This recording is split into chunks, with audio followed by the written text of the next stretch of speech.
these issues, diverting 27% of its revenue to works of exploration and preservation. National Geographic continues these projects both globally and in Turkey. Last year, 2 years ago, in Turkey, National Geographic launched a documentary about climate change called Climate Matters that was produced here locally in Turkey. For those of you who haven't watched it, please do so.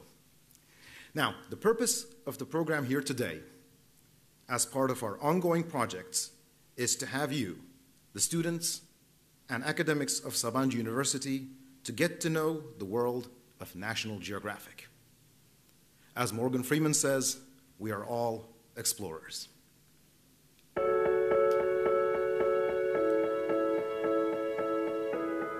There are those who believe you need something special to be an explorer.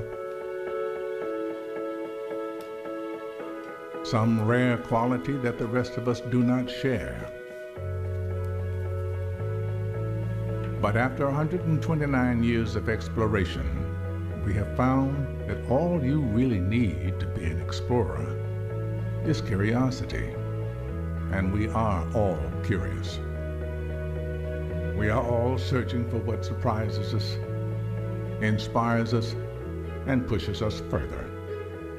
This is not a journey for just a special few. It's for every one of us. We are all explorers.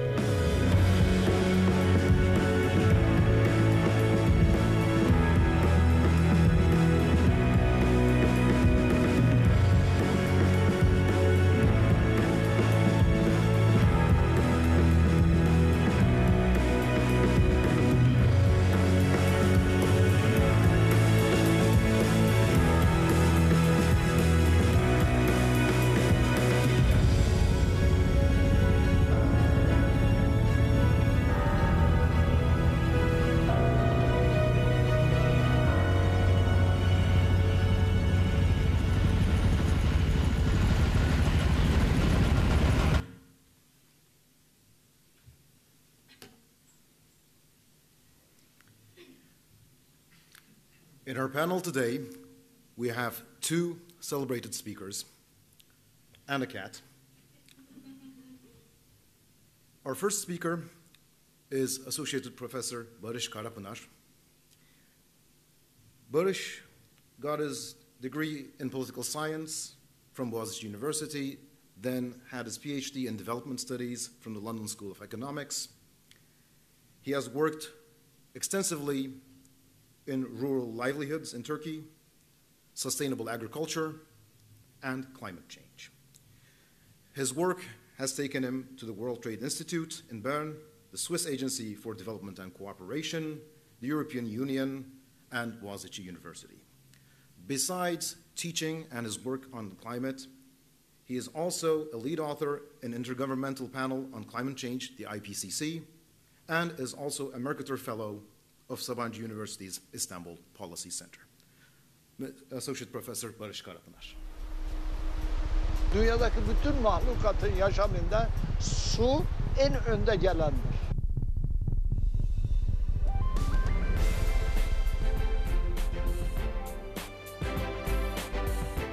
İklim değişikliği geleceğin sorunu olmaktan çıktı. Artık günümüzün sorunu haline geldi. Hepimizin hayatını doğrudan etkiliyor. Her gün bu etkileri yaşıyoruz aslında. Ekonomimizi doğrudan etkiliyor. Özellikle tarım sektörünü doğrudan etkiliyor. Gıda fiyatları artıyor. Tarlasında Ahmet dayı bunu her gün, her sene ürün kayıplarıyla, verimsizliklerle ya da aşırı iklim olayları gibi seller, kuraklıklarla doğrudan yaşıyorlar. Hiçbir şey yapmazsak, fosil yakıtları eski hızıyla yakmaya devam edersek 3 derece, 4 derece, 5 derecelik sıcaklık artışlarıyla karşı karşıyayız. Çağdaşlığın tanımı değişiyor. 2030'lara, 2040'lara geldiğimiz zaman daha fazla tüketen, daha fazla enerji üreten ülkeler çağdaş olarak tanımlanmayacak. Biyoçeşitliliğini koruyan, ormanlarını koruyan, toprağını koruyan, organik tarım yapan, eşitlikçi, insan haklarının güçlü olduğu, iklim değişikliğiyle mücadele eden ve ona uyum sağlamış ülkeler çağdaş ülkeler olarak tanımlanacak.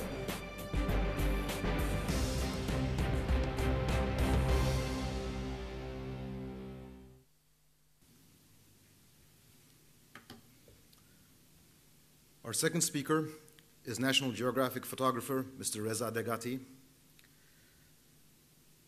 Reza is a philanthropist, an idealist, a humanist.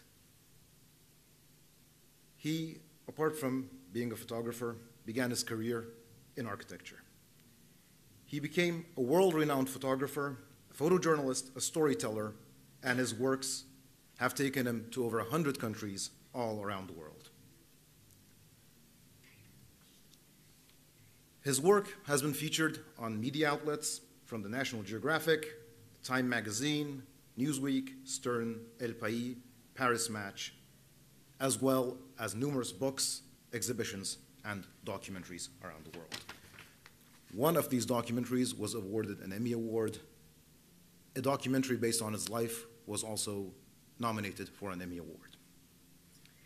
Apart from his photographing work, since 1983, Reza has been a volunteer committed to the training of youths and women from conflict-ridden areas through teaching of language of images to help them strive for a better world.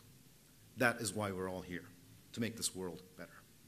In 2001, he founded Aina World in Afghanistan, a new generation NGO which trains populations in information and communication through the development of educational tools and adapted media. As I have said, Reza's work has been exhibited all around the world, numbering up to 1 million visitors at the Paris exhibition. The author of 30 books and a recipient of many awards over the course of his career, Reza is a fellow and explorer of the National Geographic Society since 2013, and a senior fellow of the Ashoka Foundation. His work has been recognized by the World Press Photo. He has also received the Infinity Award and International Center of Photography, the Lucy Award, an honorary medal from the University of Missouri, an honorary degree of Doctor Honoris Causa from the American University of Paris, and also he has been appointed the Chevalier of the National Order of Merit, the highest civilian merit in France. Ladies and gentlemen, Mr. Reza Deghati. Now, we will start our panel by narrating on the scientific facts behind climate change, the causes, reasons, and how we are to continue. In time, we all become the very city we live in. We wake up with it, we are inspired by it. Sometimes we fall, then we get up again. Discover who we are again and again while roaming through the heart of it. When I look at the people of Istanbul, I realize how warm, helpful, and sharing they are.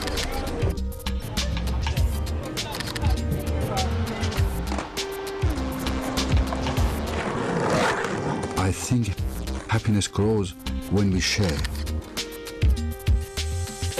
Every time I'm here, I feel happy and complete.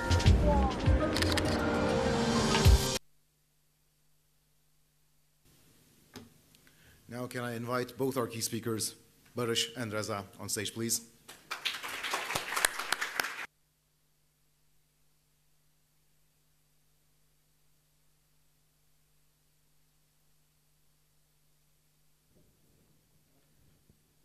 As I've said, we will start the panel through the scientific what, how. I will start the panel through the narrative of science. What, how, what's happening in terms of climate change. And that will be presented by Barış Karapınar. Then we will go on about how climate change has affected people around the world through master storyteller Reza Deghati. Most of you have probably seen odd weather events, odd climate events in the past year or so. We've seen thunderstorms that we haven't seen before. We've seen hailstorms, floods, tropic thunder, and tropic winds in Istanbul. We used to have 4 seasons. Now we have very hot summers and very cold winters. And all of this is the cause of 1 degree average change in the world's climate. 1 degree change has brought about all these climatic changes. Now I leave the floor to Barış, who will tell us where we're going and where we're coming from. Okay, thanks very much. Now, as Anwar mentioned, climate is changing all around the world. It's changing. Hold on a second, please.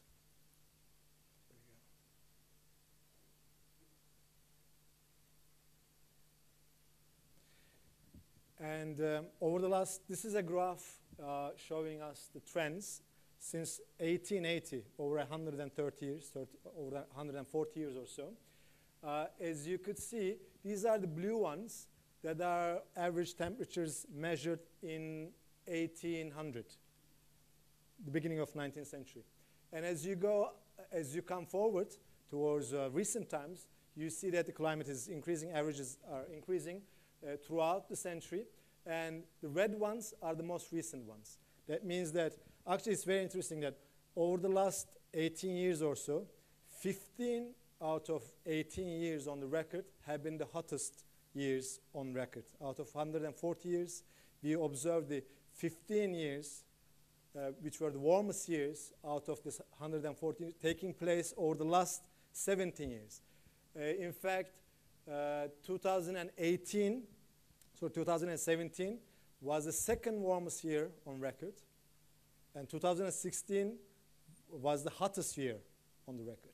So climates are changing all around the world. Average temperatures are changing, and precipitation patterns are changing. We observe that. And then we have the second channel, which is the extreme events. The frequency and intensity of extreme events are increasing. Extreme events being droughts, floods, wildfires, hurricanes. The frequency and intensity of those extreme events are increasing. Extreme events that are happening every other 50 years are now happening every other 10 years or every other 5 years.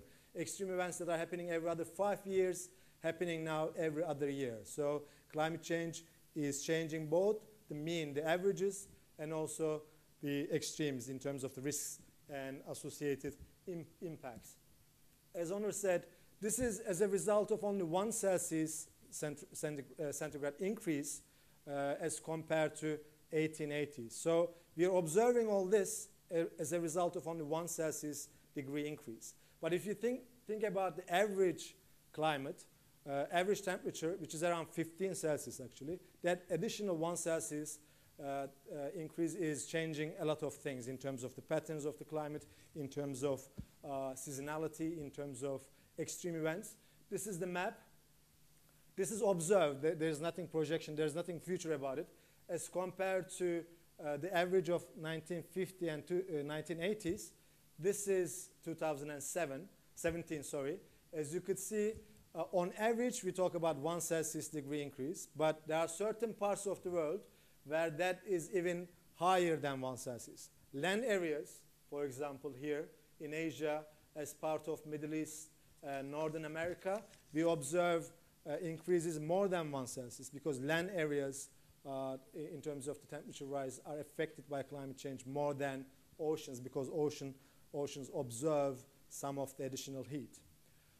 This is where we are. We could talk about it, but then the most important thing, what is the cause of this, right? You probably know. What's the cause of this? I teach climate change, so I ask these questions. What is the cause of climate change? Greenhouse gas emissions, right? People say that, well, greenhouse gas emissions have been fluctuating a lot throughout history, and this is a new hike. Let's see if that's the case. This is carbon dioxide concentration in the atmosphere. And this is based on records going back to 800,000 years. How do we do that? We're going to get back to that. Actually, scientists are able to measure the concentration levels in the atmosphere 800,000 years ago. So what we observed over the last 800,000 years ago, over the last 800 years actually, quite a big fluctuation, right?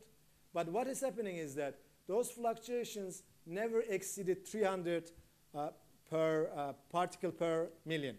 That's the measure that we use. it was around 250 all years round, and then sometimes that reached 300 per particle per million.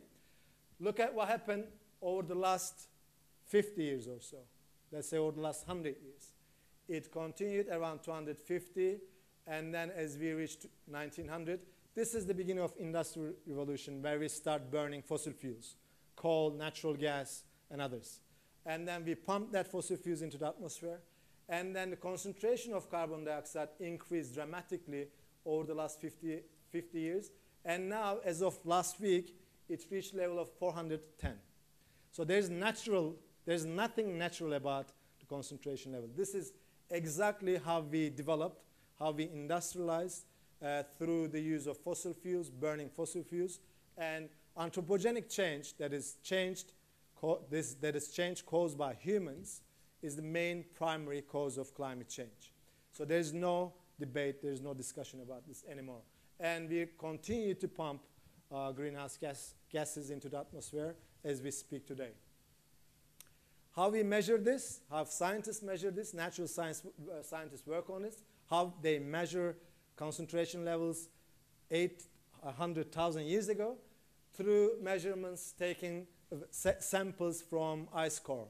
They go down the ice core, and then because as ice formed, it captured some air in it, and then they crack these samples in isolated environments, and then they get information about the level of carbon dioxide concentration when that ice is formed. They collect these samples. They collect huge numbers of samples, so there is no scientific uncertainty about this. And as they go deep, they actually go into the past atmosphere in terms of the concentration levels in the atmosphere. As they move forward, newly ice would represent the concentration levels in most recent times. So this is how they measure. And as I said, over the last 150 years, especially over the last 50 years, concentration levels are skyrocketing, which is causing climate change. So, Barış, what does this mean? I mean, there is a change, the carbon emissions are continuing, and we're not being able to stop it at the moment. So what does this mean for endemic species, sustainability, and the ecosystem in general? Sure. It's changing a lot, obviously. And when we talk about the impacts of climate change, so climate change is happening. One of the interesting facts is that when greenhouse gas emissions don't go anywhere, 40% of carbon dioxide and related greenhouse gas emissions stay in the atmosphere more than 1,000 years. So whatever happened over the last 150 years are still affecting accumulation. We have 900 years to go to get rid of all that coal. Well, yeah, almost. And this is affecting everything. Climate change is affecting ecosystems. Obviously, this is a natural geographic event. We shouldn't be just focusing on human impacts. Ecosystems impacts are enormous. Biodiversity loss over the last 50 years or so, as a result of climate change, 30% of all biodiversity has been lost. And then we project further losses, up to 40–50% of biodiversity loss, for example, only as a result of climate change. And humans, obviously, are affected by it as well. There are various vulnerabilities, various impacts, agriculture being one of the important areas. This is the impact of climate change on agriculture productivity, yields. And based on projections up to 200 by the end of the century, what we observe is that some parts of the world is at the moment already suffering from yield losses. This is the brownish bit, up to 10–15%. So Turkey is one of those locations where we already observe yield losses on average. Wheat yields, barley yields, sunflower yields, cotton yields are going down. We're going to talk about the implications of this. Some parts of the world actually benefiting it slightly, say Russia, because of the warming climate. Some areas that had not been available for agriculture is now becoming available, but that's up to a certain threshold level. After we pass 3 Celsius, 4 Celsius, even those areas are going to suffer yield losses. and total yield losses are going to be up to 50, 100%. This is an enormous impact on agriculture. Obviously, as a result of yield impacts, I'm sure that there are economists here, prices are going up. We have already observed this in 2007.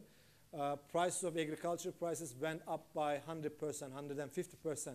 What happens when the price of agricultural goods increase? What happens? I made the cat sleep already. This happens to me all the time.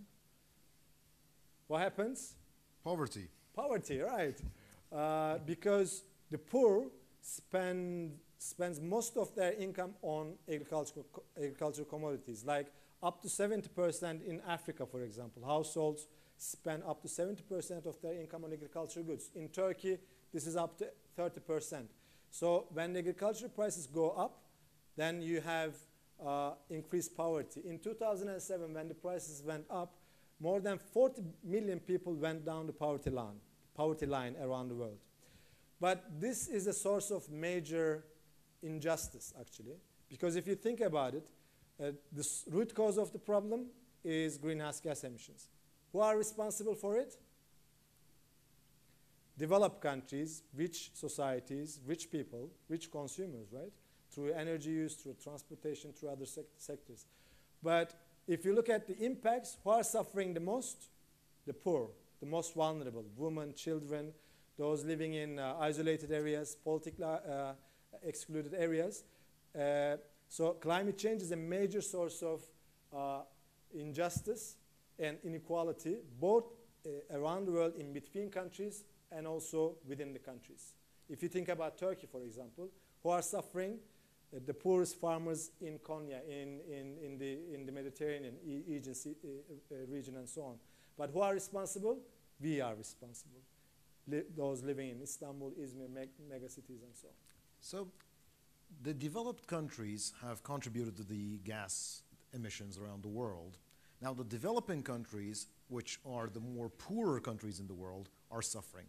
But they are continuing to invest in industries that produce more and more carbon emissions. So there's like a dilemma there. I'm trying to develop, but I'm also destroying my own ecosystem somehow. Sure. And there is the next slide, I think, is about drought. Right. And when we see that, I think we'll see that a lot of these countries are actually developing and are suffering. Sure. The second channel, for example, or the other impact that we observe all around the world, especially in developing countries, are extreme events. This is the drought map of the Mediterranean region and the Middle East, developed by NASA. And based on, again, observation, they look at the tree rings and everything. They have different methods of analyzing this. They found that the droughts happening in the region between 1998 and 2012 was the biggest drought over 900 years observed in the region. If you think about it, Reza is going to talk about the human impact on the ground. This has enormous consequences. I mean, there are scientific studies on Syria, for example, suggesting that this drought pushed more than 1 million people, 1.5 million people out of rural areas to urban areas with all that lack of safety nets, political systems and everything. That was one of the triggering factor of the Syrian crisis, for example, Syrian conflict. It's not the root cause, but one of the triggering factors. It's one of the indirect causes. So we are living with the impacts of Syrian war every day, and there is some environmental, climate-related cause and component to it. So we just need to know. It's not just agriculture, prices, but there is this human conflict, migration, immigration dimension to it as well. So what can we do? What can we do? What can we do? There is this pessimistic scenario, but there's also optimistic areas that we could just look at. You mentioned the question about the developing countries still trying to develop through fossil fuels. That has been changing as well. Some developing countries, for example, in Africa, Ethiopia, Tanzania, have really ambitious targets of using renewable energy, for example. They want to bypass this fossil fuel energy-driven ecosystems, they start implementing straight renewable energy targets, for example. I was in Tanzania a few months ago. I went to a local bazaar where they sell vegetables and fruits. I saw solar panels being sold. Maasai, these traditional Maasai women, are buying solar panels because that's their first encounter with electricity, actually. Because if you think about it, more than 80% of African people don't have access to electricity. It's complete darkness. But now they have access to electricity through solar. Again, going back to the developing country question, we shouldn't talk about anymore the direct kind of conflict between developing and developed countries, because within developing countries there's big variation. Think about China. China is the biggest emitter at the moment. And then we have India, Russia, Indonesia, Turkey. All these rapidly developing countries are now, over the last 20 years, emitting more than developed countries, actually. So it needs to be a common responsibility if we want to deal with this problem. And this is where we're going. This is where we're going if we don't want to deal with this problem. So there are different scenarios. This is where we are. Remember, what was the what was the concentration level, carbon concentration level? Great, you're listening. 400, right? 410. So we're around here. So if we don't change course, we're just moving here in this direction. That's around 4 or 5 Celsius increase by the end of the century. And in Turkey, because it's a land area affected more by the impact of climate change, it's going to be 6, 7 Celsius. So if you think about it, we already observe severe impacts of climate change as a result of only 1 Celsius degree increase. And we're heading towards 5, 6 Celsius. These are different paths. If we stop now, and if we take radical action, complete transformation of energy systems and everything, we're going to be still increasing temperatures because, again, whatever we emit is staying in the atmosphere for a long time. We are going to be under 2 Celsius degrees. That's our best option. And then, obviously, we have range. At least for another 900 years, we have to keep it at 400. Exactly.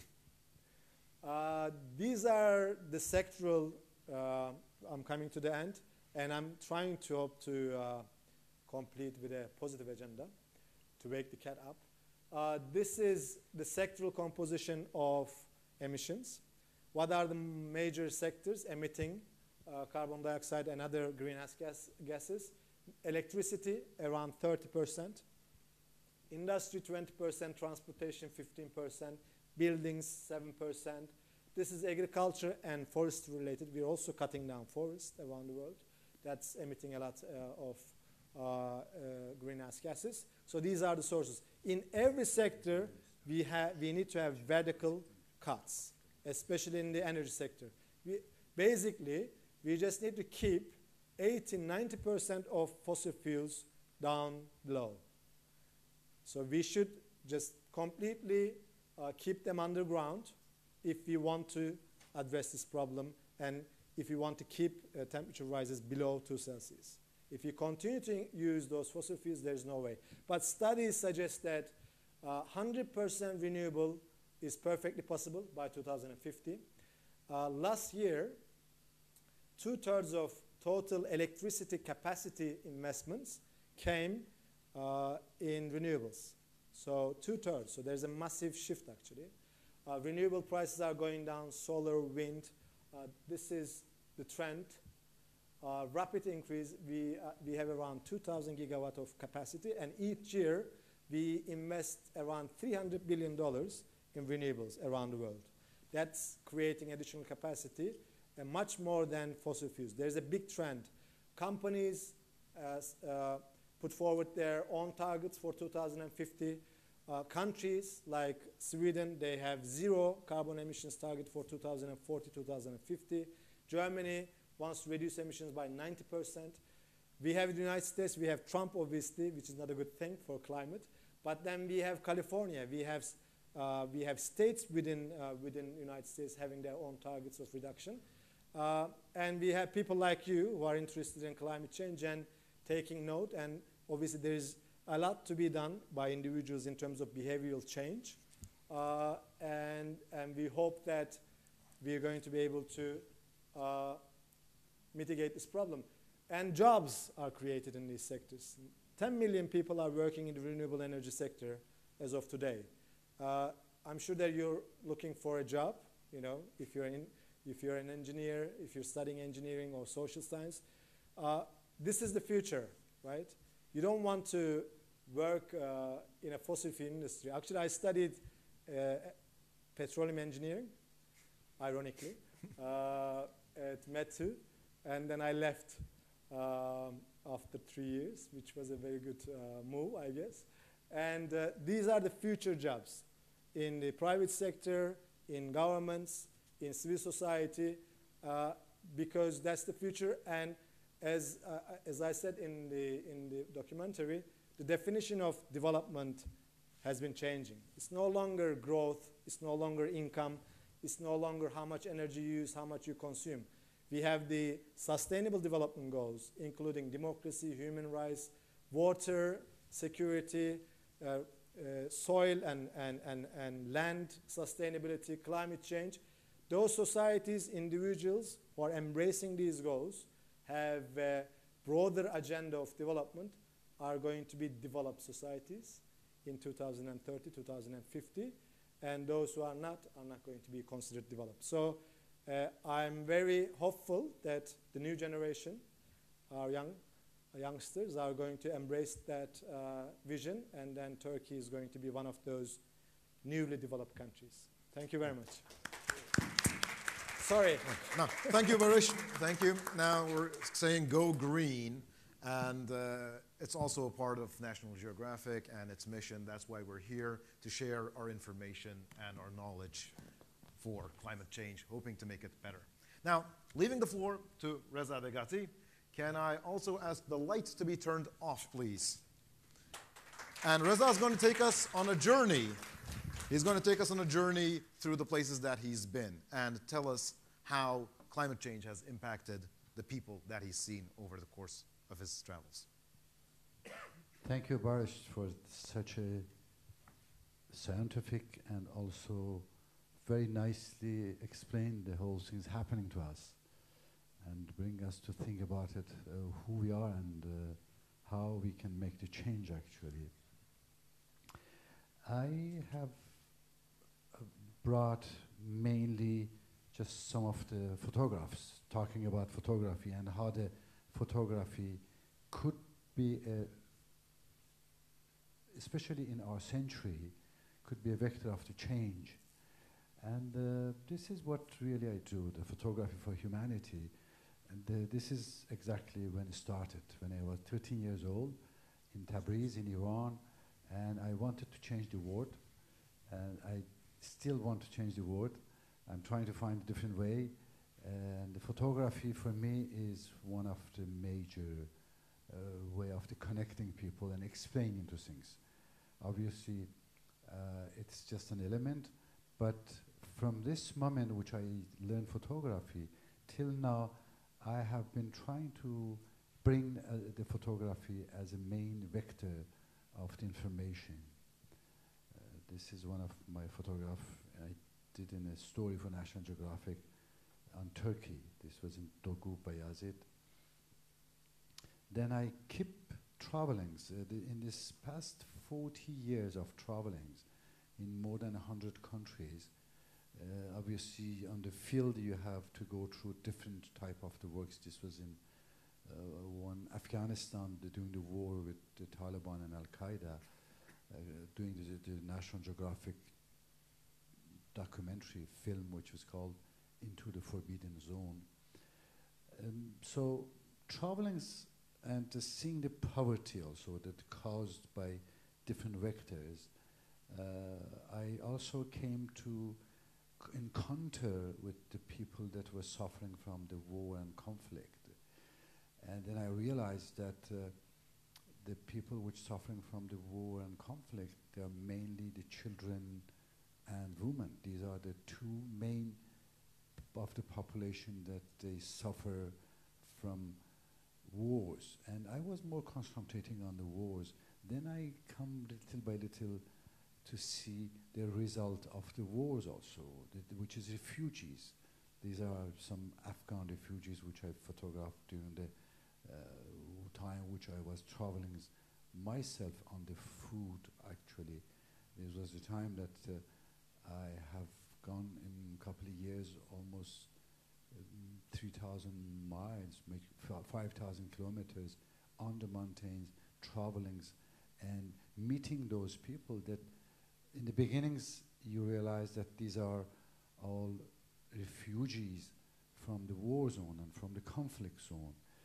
And then you start trying to looking for reasons of the wars and what the war does to the people, like this little girl in Afghanistan when the whole village was bombed.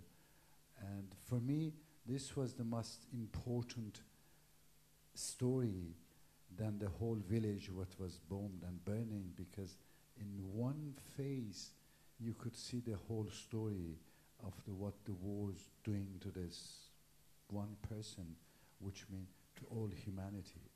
And that's how, if you look to her, you don't know even if she's 5 years old or 50 years old. That's how you lose your innocence, you lose your childhood.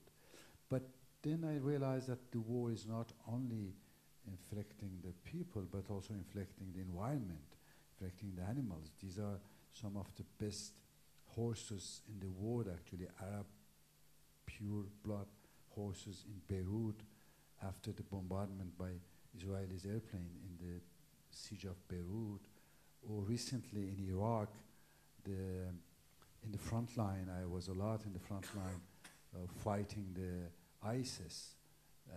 Then the destruction that happened and is still happening in the Middle East, it's a total disaster. And again, these are all, I'm looking to the wars and mainly the poverty. Obviously, the famine is another thing that's happening in our society, in our time, and I had to know about this to understand it. But for this specific scene, I was quite confused going from Paris, my office, taking an airplane, going to Africa, and photographing someone dying from hunger. It was really tough for me. And the fact which I'm always trying to, when I'm photographing people or stories, to understand the story, to feel what's happening. For this story, for example, to get ready to be there, for 72 hours I didn't eat anything. I closed the door in my apartment in Paris, no food, and then for 72 hours I didn't eat. So at least I knew when I will meeting him or her what is meaning to be in hunger. Obviously not like him or her, but at least to understand what is going on and what is happening. I'm showing it to explain to you what we call photography is the difference that usually people think about what is the photography, they're taking us mobile phone or camera and just take pictures and go back. It's the total process of the understanding the whole story. And this was the time that finally I came out to understand that, well, most of the wars which I was covering and the famine, the hunger, and refugees, it's all related to climate, it's change. And where this climate change comes? With the oil. So suddenly I realized that the oil industry is the one that creates the wars, but also is the oil that creates the climate change. And this was while I was doing the story about oil. So I went a lot in different countries in the world to photograph what the oil does to us. You saw Barış was showing about how the temperature changed, but also the whole wars. Almost 80% of the wars that we are living now today, and or in the past 40 years, which I have photographed, or in the past 100 years in the world, 80% of the wars and conflict, it was because of the oil. This is the example. For me, I was photographing the oil on the sea, and suddenly, with the waves, this oil came out like this monster faces. Probably was the message was sent to me saying that this is what's going to happen to the humanity if we continue not taking care of the planet and what's going on. Or another oil stories. This is when they extract the oils in some countries, when the oil is not pure and it's mixed with the sulfate, so they have to separate the sulfate, which is you see this red liquid. And I'm sure that you have heard about the oil and blood, which is all come together. This is the real color of the blood, which is coming from extracting the oils. Then when they make it dry, became this yellow, unbelievable, hazardous, which is destroying the whole environment. And this is another way of looking to the, or here, burning what is the remaining of the oil when they're extracting the oil. So more I start working on the oil and gas, more like this is in Russia when the gas is coming from the ground because they use in part of the north of the Caspian Sea, the Gazprom, they are using underground the huge holes that was created by the early nuclear tests that they were doing underground, the Russian. And so those tests has created huge reservoirs underground that now they use to keep the gas on it. But the gases start leaking out. So imagine this gas which is mixed with the radioactive. It's already there. It's already in the north of the Caspian Sea. And these are the people from the village that they were protecting themselves from it. Or you see the oil again, and then poverty. The incredible thing is that poverty and oil, it's in most of the countries that are the producers of the oil, most of them, which is in Africa or Asia, they are also, or in the South America, the population living in the poverty. And this is another, which I call the curse of the oil, curse of the oil. Look what's happened to Iran. Iran, one of the richest country, and got all these oils. First of all, in 8 years of war with Iraq, they destroyed exactly the same amount that they have earned over 100 years of the oil. In 8 years of the war with Iraq, the Islamic Republic and Iran, they lost everything that they have earned from the oil industry over 100 years. This is the first curse. The second is that now you can see the people living in a poverty in Iran, while the price of the oil is up, while the billions of $billion, nobody knows where it's going and how it's going. In the meantime, the drought has brought all these problems in the whole region. As you mentioned, the Syria, it's perfectly in a good example of the war of the Syria, the reason. Last year, 2017, the reservoir of the waters in Iran dam was minus 40% of the 2016, which is meaning that it's drought happening also in Iran, like in Syria, like in many, Libya happened, like a lot of other countries. So this is the result of the poverty also created, that to see how the people living in which conditions here. going around and looking how the oil industry is destroying the humanity and creating the poverty. But in the meantime, my goal is not just photographing only disasters. I came to photograph because I want to create empathy between people. I want to make the people to understand each other. And as you know, there is no planet B. There's only one planet for us, which is this one, and we have to take care of it.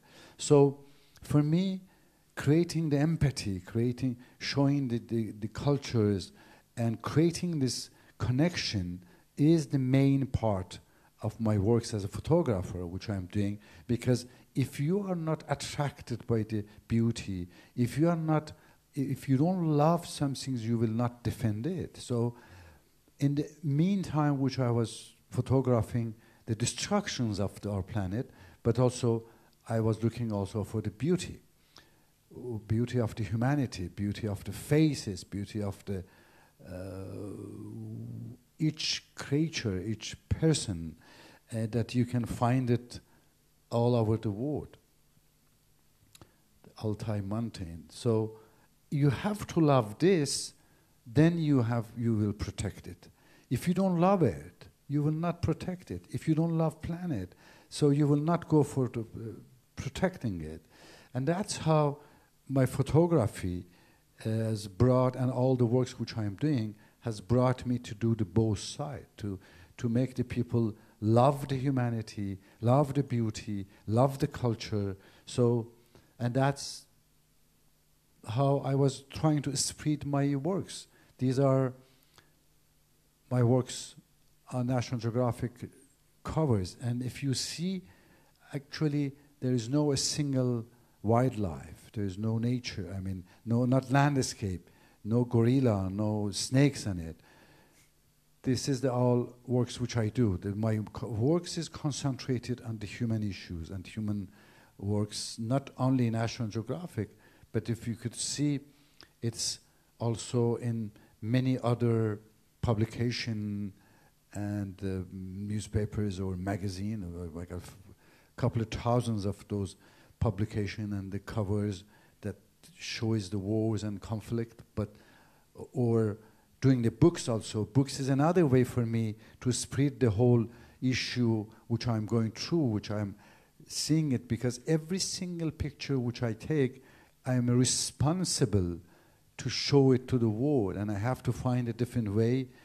So another way is through a National Geographic channel or other TVs in the world. I have done, the National Geographic has almost 10 documentaries, which is on my works and my travels, and doing all those things, I'm explaining what I have seen, and or I do exhibition also. Another way to connecting and talking to the people. This was about the refugees in the Seine River in Paris, which I do a lot of outdoor exhibition explaining the whole things to the people, bringing, talking, or even this conference which I'm doing, because every single picture which I take, it's give me a responsibility to spread the story. Because, and why I use photography, because this is the big transition that we are living now.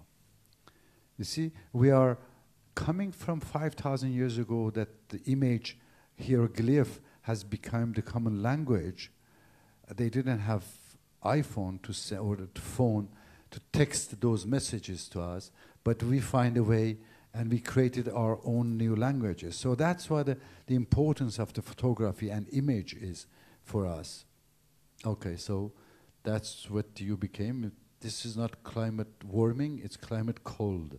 It's minus 40 degrees in Siberia for National Geographic.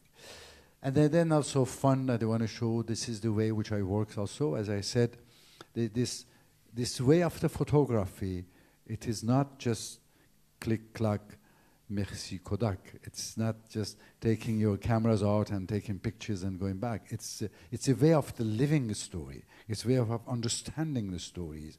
And to do this, every time that I'm in a country, I'm really getting as close as possible to the people, the clothes, and everything's in it. And this is my non-profit, which I train also people in the war zone, because I believe to the beauty, as I said. The whole thing I'm doing is for the beauty of the humanity, and the conflict, the wars, the drought, all of them, we could change it.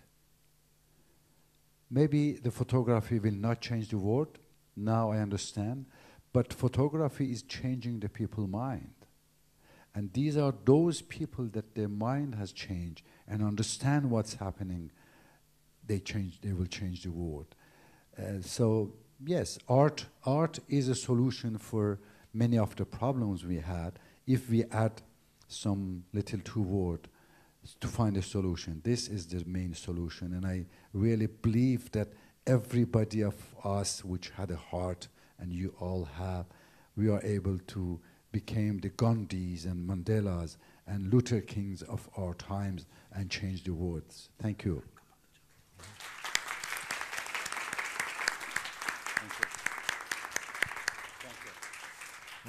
Thank you, Reza. Thank you. Thank you. Thank you. Okay. Now that concludes our panel for today. We will continue with question and answer sessions. The story that we've delivered today, the information that we gave, Barış kindly walked us through the causes, the results, and the impact with numbers, with science, of climate change. Reza has walked us through the humanitarian side of what this climate change has done to people. As a closing note, I would like to say that from what we've all seen today, there is something that each and every one of us can do to prevent climate change from digressing and getting worse. There's something in each of us, and as Reza says, heart is the solution for everything. We have to believe, we have to love, and we have to take action on it. Now, we conclude the live streaming on Facebook and YouTube with this note, and we will continue with question and answer sessions from now on. Thank you.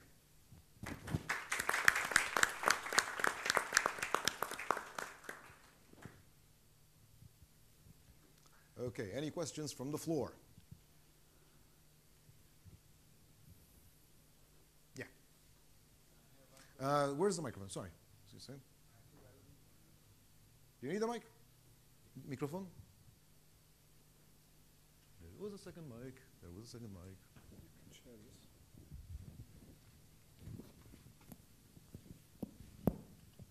My question is for the Barış Hoca, and you mentioned about the future jobs in the new employment opportunities.